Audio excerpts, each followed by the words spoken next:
দেবজ্যোতি দাস সৌম্য বাংলাদেশ থেকে প্রথমবারের মতো আন্তর্জাতিক ইনফরমেটিক্স অলিম্পিয়াড বা আইওআই-এ অংশগ্রহণ করে স্বর্ণপদক জিতে ইতিহাস গড়েছেন। কিন্তু এই আইওআই আসলে কি? আন্তর্জাতিক ইনফরমেটিক্স অলিম্পিয়াড হলো বিশ্বের অন্যতম মর্যাদাপূর্ণ প্রোগ্রামিং প্রতিযোগিতা, যা স্কুল এবং কলেজের শিক্ষার্থীদের জন্য আয়োজন করা হয়। আইওআই-তে অংশ নেওয়া শিক্ষার্থীরা প্রবলেম সলভিং, অ্যালগরিদম ডিজাইন এবং জটিল সমস্যা সমাধান বিষয়ে দক্ষতা অর্জনের সুযোগ পায়। আইওআই প্রতিযোগিতায় অংশ নিতে হলে প্রতিযোগীদের বয়স 20 বছরের কম হতে হয়। 2 দিনব্যাপী এই প্রতিযোগিতায় প্রতিযোগীরা প্রতিদিন 3টি করে সমস্যার সমাধান করেন, যার জন্য তাদের সময় দেওয়া হয় 5 ঘন্টা। সি কিংবা C++ প্রোগ্রামিং ল্যাঙ্গুয়েজ ব্যবহার করে সমস্যাগুলোর সমাধান করেন এবং এই সমস্যা সমাধানে তারা কোনো রকম বই কিংবা বহিরাগত সহযোগিতা নিতে পারেন না। বাংলাদেশ 2005 সাল থেকে এই অলিম্পিয়াডে অংশ নিচ্ছে। 20 বছরেরও বেশি সময় ধরে চলা এই অংশগ্রহণে বাংলাদেশ 24টি ব্রোঞ্জ, 6টি সিলভার এবং প্রথমবারের মতো একটি স্বর্ণপদক অর্জন করে। এছাড়াও বাংলাদেশ একটি অনারেবল মেনশন পদকও জিতে নেয়। সৌম্য সিলেটের Jalalabad cantonment public school and কলেজের দ্বাদশ শ্রেণীর ছাত্র।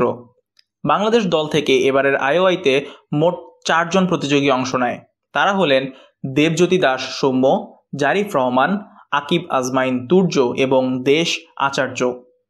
বাংলাদেশ দলের দলনেতা ছিলেন বাংলাদেশ প্রকৌশল বিশ্ববিদ্যালয়ের সিএসি বিভাগের অধ্যাপক এম সোহেল রহমান। সৌম্য 2022 সালে ব্রোঞ্জ এবং 2023 সালে সিলভার পদক পেয়েছিলেন, আর জারিফ 2023 সালে ব্রোঞ্জ এবং 2022 সালে অনারেবল মেনশন পদক অর্জন করেন।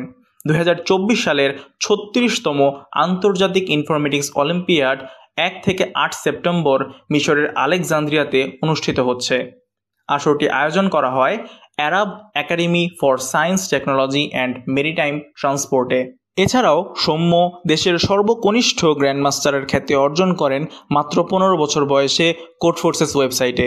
কোডফোর্সেস হচ্ছে বিশ্বের সবচেয়ে জনপ্রিয় কম্পিটিটিভ প্রোগ্রামিং ওয়েবসাইট, যেখানে 2400-এর উপরে রেটিং অর্জনে গ্র্যান্ডমাস্টারের তকমা পাওয়া যায়, এবং সেই তালিকায় দেবজ্যোতি এই নাম করে নেয় মাত্র 15 বছর বয়সে।